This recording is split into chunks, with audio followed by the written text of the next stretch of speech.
Thank you, Mr. Chairman. I appreciate your continued efforts to work on this issue and to bring to light some of the disparities that I think happen in the application of these funds.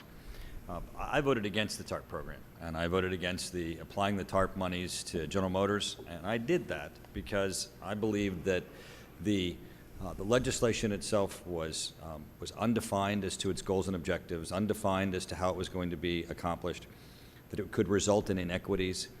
I come from Ohio, like the chairman and ranking member Jordan, and so I'm from ground zero of the mortgage foreclosure crisis, right. And I didn't see in the TARP anything that was going to result in targeting the real problem that resulted in the financial crisis. I believed it was going to reward those who were the bad actors and in fact leave the American people, those who were either in neighborhoods where foreclosure was rampant or those themselves that were foreclosed without having any significant help. Having said that, though, I do want to thank you for your dedication. I'm certain that as you approach these issues, you have in your heart an absolute dedication to moving this country forward and to ensuring our financial stability. And I appreciate you coming forward so we can ask questions of some of those issues that either need to be addressed or are information for us so that we know that we shouldn't do it this way again. My two areas of concern relate to the General Motors bailout. And in your testimony, one of your paragraphs, you end that paragraph by saying, the new companies are now leaner and more efficient and poised to help further the ongoing economic recovery and the competitiveness of the American automotive industry. Well, the problem with that leaner and more efficient is it translates directly to the issue of jobs, commitments to retirees, commitments to employees. And that's an area where I have significant concern because in my community, General Motors closed its plants, Delphi closed its plants, Delphi walked away from its pension obligations to the salaried workers. 21,000 salaried workers were treated differently than their coworkers that they worked side by side with, having losses of substantial portions of their pensions that not only did they depend on for their future, but they earned. And this is being done in the name of a leaner and more efficient company as they're pushed aside and creditors, some of which are being honored instead of the honoring of the employees who made the company successful in the past. The company's failing of no fault of their own, as they showed up every day and were dedicated to the success of Delphi and to General Motors. So my two questions are, could you please speak for a moment about the Delphi pension issue and the disparate treatment that workers received? I think it's inherently unfair, and I believe that this should have been handled differently. And there were great opportunities as the administration was at the table in the negotiations of the bankruptcy deals and the terms where people could have been honored instead of cast aside in the name of more leaner and more efficient. The second thing is this issue of jobs going offshore. I personally believe that when this is all said and done, that will not only be less jobs in the United States in the vein of having them leaner and more efficient, but there will be more jobs overseas with General Motors for their suppliers, their direct investment, and their partnerships.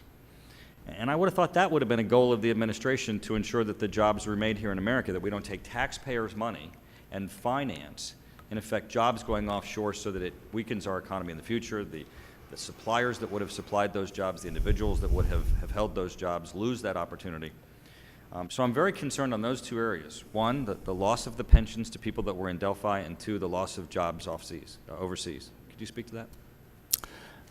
Thank you very much, Congressman, for the question. The administration is very concerned about job loss, obviously, and has been extremely active in trying to reduce the unemployment rate, and also to begin to rebuild this economy in ways that can create far more jobs for the American public. If we look back on the actions taken to rescue General Motors and Chrysler, without those actions, hundreds of thousands of more jobs would have been lost, not just in those companies, but in the suppliers and the dealers, in the large network that is the auto industry in the United States. So we would have had a far worse crisis. Our role in TARP is to promote financial stability, and by intervening with those two companies, we were able to do just that. They were not just manufacturing companies, but large financing and lending companies. Our role, though, is not to manage those companies directly. We did review their plans. We insisted that their plans be altered to assure us that they would be able to sustain and eventually grow their business. So this is about enabling these companies to survive and then enabling the auto industry and those companies to grow in the future. We did take steps to assure that they would have a new board as well as new management. They have been making progress. So we are hopeful that down the road they will be growth engines again, along with the auto industry. Mr. Chairman, if I could clarify, I just want to make certain that we have the gentleman will suspend. Hold on. I'm going to let the gentleman follow up, but there's a point raised here that I'm going to have to take a privilege as chair to interject. You know, if the Treasury isn't managing day-to-day operations, then why did a high-ranking administration official brag about the fact that you're actually paying workers less? I don't understand. I mean, could you answer his question and follow up? What's going on here? First of all, I don't think anybody is commenting in the administration about the wage levels of people here. What we're talking about is enabling these companies to operate and eventually to grow again. Sir, and, if I and could to preserve jobs. Go back, Yes, sir. Turner. Go ahead, Please. follow up. Chairman's assistance. I just want to make certain that I'm not misspeaking. You would agree that taxpayers' funds that are financing General Motors and its reorganization are being used for the financing of jobs moving offshore? I mean, it's inevitable. No. There is no way to sequester the funds as the taxpayers' money is being used as capital for General Motors, and General Motors in turn uses capital for taking jobs offshore. It is inevitable that that capital is in part taxpayers' funds. Would you not agree with that? Well, let me say, first of all, that there were standards established for both companies to maintain, a certain percentage. My time is The almost gentleman up. suspend. I've actually given you 8 minutes because I thought this exchange was very important, but we're going to have another round. We're going to go to Mr. Foster right now. We'll come back to you. Thank you, Mr. Chairman. Mr. Allison just put a little bookmark by this discussion because we will get Fine. back to it. All right. Thank you, Mr. Allison. I want to get back to General Motors, but before I do, I just want to touch briefly on this issue of whether the taxpayers are going to make a profit out of these bailouts or not. And I want to recognize that to this point you have been hesitant to speculate on the final outcome, which I certainly understand and respect. I understand that you're basically saying to us, the final debits and credits have not been made, so I'm not going to predict what the outcome would be of losses and gains. And I think it's probably best that you're unwilling to do that as you're trying to look to manage these assets, and wanting these assets to have value, you don't want to predict their non-value. So I respect that. But I do want to say, and I want to ask you to correct me if I'm wrong, which would not violate your lack of speculation, that to speak of profits is premature. I personally believe that to speak of profits is misleading. Because what we're really talking about is transactions from which there is revenue that will be offsetted by, I believe, massive losses in other areas, and that when we talk in the aggregate, I believe that there are going to be losses, but no one currently is predicting profit. So would you disagree that no one is currently predicting that in the aggregate of our bailouts, AIG, General Motors, TARP, that there's going to be a profit? No one is currently predicting in the aggregate from these bailouts that there's going to be a profit. You agree?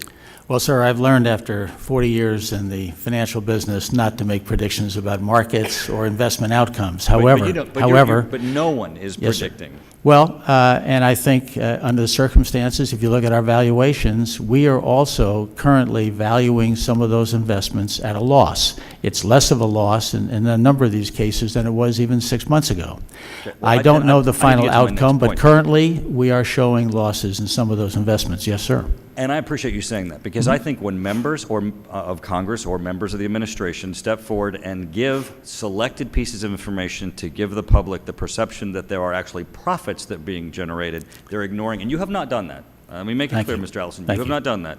that they are misleading the public on what the likely outcome will be. So I just wanted Well, to... I would invite the members of the committee as well as the public to take a look at our valuations, again, published last week as of the third quarter of this year, and they will get full information about our valuations of these investments by category.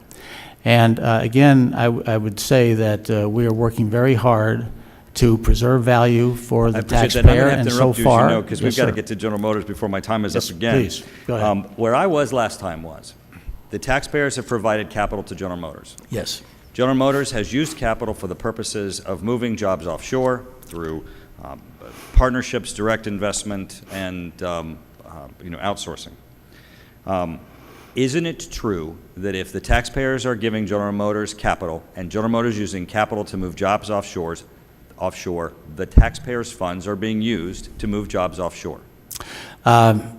Congressman, I don't believe that that is a correct characterization of the use of our assets. These investments... Let me back up then. Please do. Because is not capital fungible? I mean, if General Motors was starved for capital, and they weren't able to undertake capital projects, and you gave them money for capital, and then they used capital money to move jobs offshore, you are enabling them, you are making it possible for them, you are providing capital that inherently is being used as capital to fund their program that results in jobs moving offshore. How can that not be the case? I think the most accurate characterization of our investment is that it saved hundreds of thousands of American jobs. Now, again, let me Mr. emphasize... Allison, you would deny that the taxpayers' monies assisted General Motors in moving jobs offshore? I think that far more jobs would have been lost here in America had we not... Would you deny that General Motors moved jobs offshore, that the taxpayers assisted General Motors in moving jobs offshore? You're denying that? I think the taxpayers assisted General Motors in surviving and creating more American jobs down the road. And I think that was vital to not just the industry of the United States, but to the financial system as well. I think that... Mr. Allison, you've been very careful in your statements and in your credibility in this hearing, and I really wish that you would not diminish your credibility by trying to deny this aspect, which is a basic accounting one in which everyone knows is true. The taxpayers provided capital to General Motors. General Motors is using capital to move jobs offshore. The taxpayers' capital is facilitating moving jobs offshore. I would appreciate it if, for your credibility, you could acknowledge that.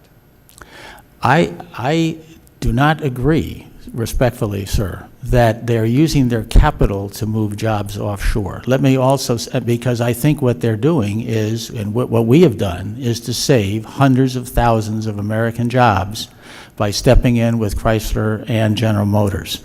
Let me also emphasize that the U.S. government is not in the business of running companies. We are owning those shares not by our desire, but by necessity. We'd like to shed ourselves of those investments as rapidly as we responsibly can, and that's precisely what we're about doing. But we are not going to run these companies, and I think that would be of great concern to many in the American public if we were to take over the companies and start making management decisions. And I don't think we make the best management decisions. Your time's expired, but I just Mr. want to say, again, because, I have the same concerns. You can't, on one hand, say that you really don't want to be managing these companies and let a lot of American jobs be at stake and watch companies that are holding bailout funds move jobs out of the country and just say, oh, we're just sorry. Yeah. We don't really have anything to do with that. Pass the biscuits, please. No. That's not the way we look at it. And I think it would be important for you, Mr. Allison, to take back to the Treasury Secretary the feelings of members of this committee about how people use these funds. And if jobs are, in fact, going to Korea and other countries, jobs are going, and they're going with the help of companies that we've given a lot of money, I think that's a legitimate concern, and I just want to support the gentleman's line of inquiry